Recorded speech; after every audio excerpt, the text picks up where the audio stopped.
तो hello guys, तो class 9th का चैप्टर 12 का सम नंबर 1 है हमारे सामने, जिसमें कह रहा है a traffic signal board indicated school ahead. एक ट्रैफिक बोर्ड है जो कि आगे उसके ऊपर लिखा हुआ है स्कूल अहेड, यानी कि आगे स्कूल है। वो एक इक्विलेटरल ट्रायंगल है। इक्विलेटरल ट्रायंगल यानी कि वो कुछ ऐसा ट्रायंगल है, इसके बीच में लिखा हुआ स्कूल अहेड। इक्विलेटरल ट्रायंगल मतलब इसकी सारी की सारी साइड्स इक्वल होंगी। उसकी एक साइड है ए, एक मिनट, उसकी एक साइड क्या है A. Find the area of the signal board using Heron's formula. हमें सिग्नल बोर्ड का एरिया अंदर का फाइंड करना है, ठीक है। हीरोन्स फॉर्मूला के लगा के ये सारा अंदर का जो एरिया है सारा फाइंड करना है हीरोन्स फॉर्मूला लगा के। इसका हमें पेरीमीटर दिया हुआ है 180 इसका पेरीमीटर दिया है। What will the area of the signal board का एरिया फिर क्या होगा। तो अब देखो यहाँ पे बात है, देखो अगर एक साइड इसकी ए हमें दी गई है, ठीक है, एक साइड अगर हमें इसकी ए दी गई है, इक्विलेटरल ट्रायंगल यानी कि इसकी ये वाली साइड भी सेम होगी, ये वाली साइड भी सेम होगी, यानी कि तीनों ए बन जाएगा। अब पेरीमीटर दिया हुआ है, पेरीमीटर का फॉर्मूला क्या होता है, पेरीमीटर का फॉर्मूला होता है perimeter is equal to sum of all sides, ठीक है।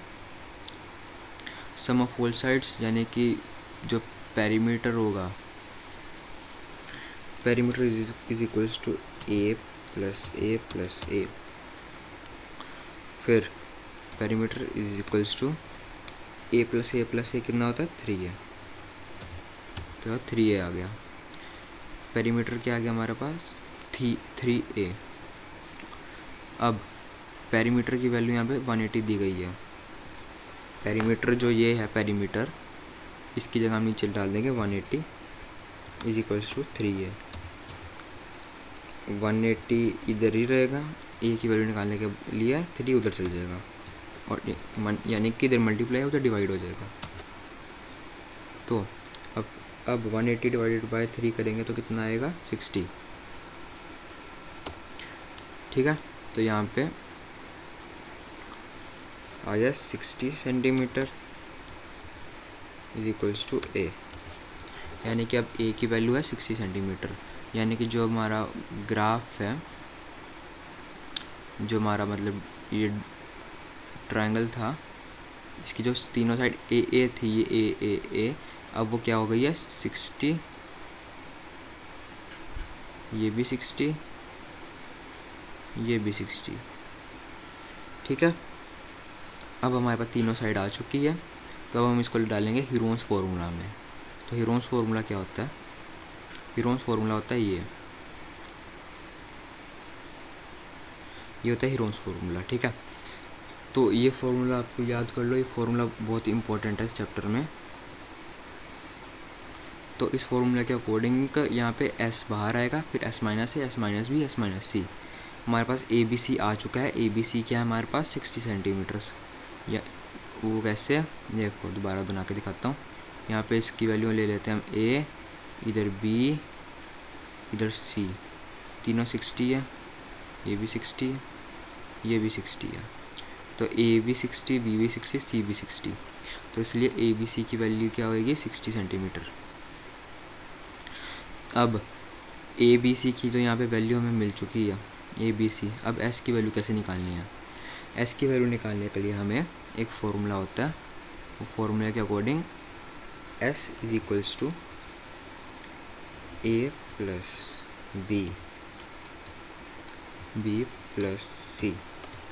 फिर S is equals to A B C की वैल्यू क्या है 60 प्लस 60 प्लस 60। अब 60 प्लस 60 प्लस 60 कितना होता है 180।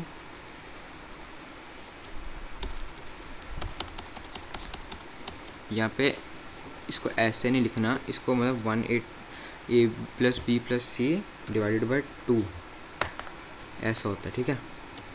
फिर 60 plus 60 plus 60 divided by 2। 60 plus 60 plus 60 कितना होता है 180, फिर डिवाइडेड बाय 2 पे 180 कहाँ पे आता है, 90 पे। तो यहाँ पे आ गया एस हमारा क्या आ गया, 90 सेंटीमीटर। अब एस हमारा आ चुका है यहाँ पे 90। तो अब क्या हम करेंगे, एस भी हमारे पास, ए भी हमारे पास, बी भी हमारे पास। एस क्या है हमारे पास 90, S is equals to 90, B A is equals to 60। ठीक है, 60 हमने ये निकाला था ना, 60, B is equals to 60, C is equals to 60। हमारा सब कुछ है, तो अब इसके अंदर पुट कर देंगे। इसके अंदर जैसे पुट किया तो अब ये कुछ ऐसा दिखाएगा। जब हम इसको हीरोन्स फार्मूला में यहाँ पे पुट कर देंगे, यहाँ पे ये हीरोन्स फार्मूला है, हीरोन्स फार्मूला में एस की वैल्यू पुट कर देंगे जो कि 90 है, ए बी सी की वैल्यू पुट कर देंगे जो कि 30 है। जहाँ जहाँ ये वैल्यू दी गई है वहाँ वहाँ इसको पुट कर देंगे। तो ये हमारे पास कुछ ऐसा आएगा। ठीक है, ऐसा आएगा। तब 90 को जो बाहर 90 उसको ऐसे ही रहने देंगे। फिर 90 माइनस 60 यानी कि 30, 90 माइनस 60 यहाँ पे भी 30, 90 माइनस 60 यहाँ पे भी 30। ब्रैकेट है, ब्रैकेट का मतलब मल्टीप्लाई होता है, तो यहाँ पे मल्टीप्लाई बीच में आ गए इनके। अब जब ये निकल जाता है तो अब इनको मल्टीप्लाई नहीं करना, अब इनके फैक्टर्स बना लेने हैं। ठीक है, तो फैक्टर्स यानी कि जो दो सेम हो रहे हैं, जैसे ये 2 सेम है, उनमें से एक पेयर बाहर निकल जाएगा। तो यहाँ पे 90 का आप क्या हम पेयर बना सकते हैं, 3 × 30। ठीक है, ये है 90 का, 90 को हम ऐसे लिख सकते हैं। फिर बाकी ये दोनों तो पेयर बना ही रहे हैं, ये दोनों पेयर बना रहे हैं, तो इनको एज इट इज़ इन दोनों को यहाँ पे नीचे लिख देना है। ये एज इट इज़ ही आ जाएंगे और 30 भी एज इट इज़ आ जाएगा। क्यों? क्योंकि 30 का जो पेयर है वो इसके साथ बन ही रहा है। तो अब मैं बताता हूँ कौन और किसके साथ पेयर बना रहा है। तो अब जब हम इनको ऐसे लिख देंगे तब ये 30 और ये 30 ये दोनों पेयर बना रहे हैं। तब इसको आगे कैसे सॉल्व करना है आगे बता देता हूँ। अब जब पेयर्स बन जाते हैं तो हम पाई की वैल्यू नहीं डालते। ठीक है, तो यहाँ पे जो पेयर बनता है, जैसे 30 का बन रहा है, दूसरा 30 का बन रहा है, तो उसको बाहर निकाल दिया। जब दो पेयर बनाते हैं तो उनमें से एक ही बाहर आता है। अब जो पेयर बनाते हैं वो इस पाई के बाहर आ जाते हैं, और जो पेयर नहीं बनाते वो इस रूट के अंदर ही रहते हैं, मतलब ठीक है, इस रूट के अंदर ही रहते हैं। अब यहाँ पे अंदर क्या रहेगा, 3 ही रहेगा, क्योंकि 3 अकेला ऐसा है कि पेयर नहीं बना रहा। अब अंदर 3 आ गया। अब 30 × 30 कर लेंगे। 30 × 30 कितना होता है, 30 × 30 होता है 3 3 = 9, यहाँ पे 9 आ गया। अब 0 0 यानी कि 900। अब वापस पाई 3 आ जाएगा, यहाँ पे वापस 3 आ गया। तो अब जो यही है, यही हमारा आंसर हो जाएगा, ये हमारा आंसर हो जाएगा। तो जो वो ट्रायंगल था उसका एरिया कितना आ जाएगा, 900/3।